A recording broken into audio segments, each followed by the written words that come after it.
L-eks Segretarju Ġenerali tal-Partit Nazzjonalista Saliba inħatar b'mod uffiċjali bħala ċermen tal-Istrateġija u tal-Investiment ta' Vassallo Group. Saliba li ilu b'rabtiet kbar ma' Zaren Vassallo sa minn meta kien Segretarju Ġenerali tal-Partit Nazzjonalista ilu jaħdem ma' Vassallo għal diversi snin. Iżda issa din il-kariga f'bidliet li għamel il-grupp riċentament. Fis-snin li għamel Segretarju Ġenerali Saliba, Zaren Vassallo kien donatur ewlieni tal-Partit Nazzjonalista. U qabel l-aħħar elezzjoni ġenerali, Vassallo għadda self kwart ta' miljun euro lill-istess partit. Kwart ta' miljun euro li meta mistoqsi dwaru, Simon Busuttil għażel li ma jagħtix dettalji minkejja diskors dwar it-trasparenza.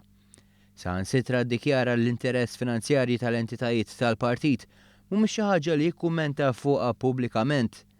Fi żmien il-Partit Nazzjonalista kien fil-Gvern, Zaren Vassallo ħa wkoll numru kbir ta' kuntratti pubbliċi, fosthom dak għall-bini tal-Power Station tal-BWSC. Joe Mizzi, rappreżentant tal-BWSC f'Malta, kien qal li għażel il-kumpanija ta' Zaren Vassallo wara li sabu fuq il-Yellow Pages.